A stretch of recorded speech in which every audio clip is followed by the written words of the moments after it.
internet traffic is set to soon exceed 180 billion gigabytes per month. More than 80% of that traffic will be video content. Linius Technologies is about to turn the world of streaming inside out with personalised, custom experiences. Here to explain exactly what that means is CEO Chris Richardson, who joins us now from Melbourne. Chris, thank you very much for being with us. Perhaps we could start by a bit more about Linius Technologies. What exactly is the company all about? Sure. Thanks for having me on your show. Linius is a publicly traded company here on the ASX in Australia, and as you said, we're specializing in hyper-personalized video content. And what that really means is that no viewer of video need ever have the same experience again. You can get exactly what you want, exactly when you want it, and we have the globally patented technology to deliver that. Wow. So as I understand it, the term is video virtualization, Chris. So perhaps you could give us an example of how that might work for a sports fan, for example. Yeah, absolutely. You can imagine, well, and you're right, video virtualization is the underlying technology that we use. What that enables is the ability to programmatically or dynamically assemble video on the fly without human intervention and now editing. So you can imagine if you're a sports fan and you're watching the tennis, for example, and you say, you know, I don't really want to see this little bit we're watching right now. I'd like to see the last 3 years of all of Djokovic's aces. And boom, instantly you're getting exactly the content you want. That's the kind of experience that we're talking about. And of course, it extends beyond the viewer.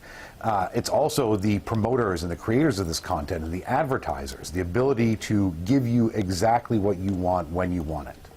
So where are you in terms of the, I guess, the development of this technology right now? You're able to do it for the sports stuff that you were just talking about. Where does this head? What are the future applications of this sort of technology? Yeah, we're definitely able to do it for sports, and there are a ton of applications across that. But there are really, anywhere you have video, there's an opportunity to apply this technology. We're already deployed in the US in the education market, working with colleges and universities to give custom learning experiences. We're deployed in Europe with a news aggregation service so that people can get their own custom news feeds of exactly the type of content they want to see there. And there are applications in everything from anti-piracy to security and defense to corporate communication. Really, the list goes on and on. Right. So how does the business model work? How does your company make money out of this technology? We're a B2B software company, and our service is available as SaaS, software as a service, kind of like Amazon AWS. You can come to our website, and if you're a software developer in the video space, you can sign up and start using our software for a free tier or put in a credit card and start doing higher end stuff. But mostly we work with large content owners, the sports right holders, the studios, those sorts of people. So will people at home ever have anything to do with the company as such, or will they go to I don't know, AFL and say, I would like to see highlights of the Essendon Football Club, whenever they kick a goal, all that sort of stuff. Will they ever have anything to do with you? Yeah, I would not imagine the average home viewer would actually use our technology, but it will be delivering the content to them. And it's exactly the sort of thing you just described, right? If you go in and you say, hey, I want to see every Monday morning, not the highlights reel prepared by the local television station, but everything from these 3 footy players, plus all the goals that St. Kilda made, plus some other B-roll footage that I'm interested in. Really define exactly what matters to you. That's exactly the kind of thing we're talking about. Right, okay.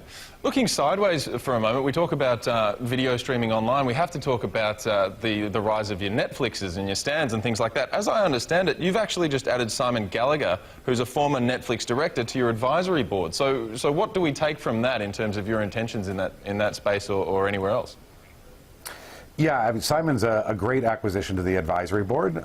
His experience as director of content acquisition for Netflix really gives him broad understanding and exposure both to the streaming industry, the Netflixes and Stans of the world, but also the broader ecosystem. He understands the value and where this content comes from, and he's making great introductions for us from a commercial perspective into potential new clients for us.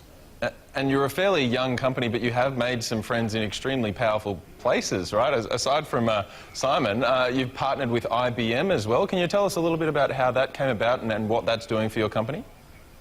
Yeah, IBM was our first major announcement. It was a huge win for us. Obviously, they're a large global company, and what they have that we don't have is 300,000 people on the ground around the world who understand technology. From our perspective, they're a great channel, and they have some great technology of their own where we're working deeply with them with Watson and with their blockchain stuff.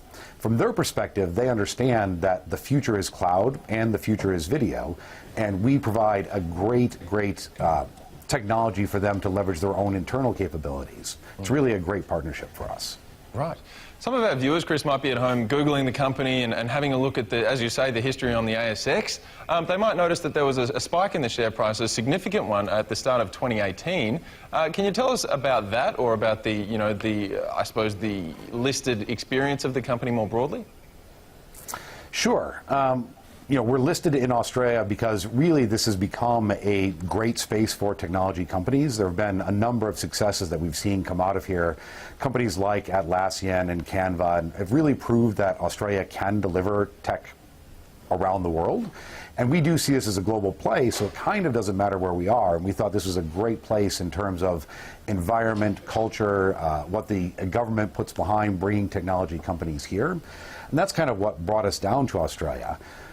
In terms of the share price itself, I mean, to be honest, at that spiked value, I think we were still pretty well undervalued given the multi-billion-dollar opportunity we represent.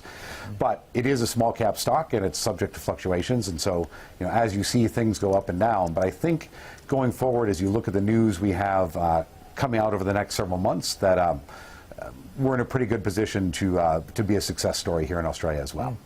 Perhaps you could give us just a quick insight into what's coming up, what's next. What are the big exciting things that you're looking forward to, Chris, when it comes to Linius Technologies?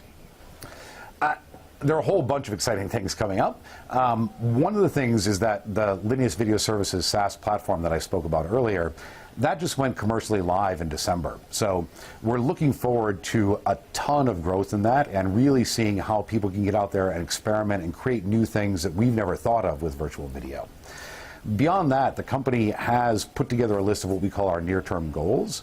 And I can't go into specifics on these things, but we're looking to close active deals across a number of verticals, from news to sports to education, and really start hitting the ground running in terms of commercialization.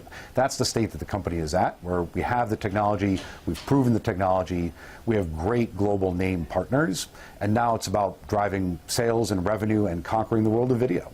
Fantastically interesting. Chris Richardson, CEO of Linius Technologies, thank you very much for coming to us live there from Melbourne. My pleasure. Great to be here.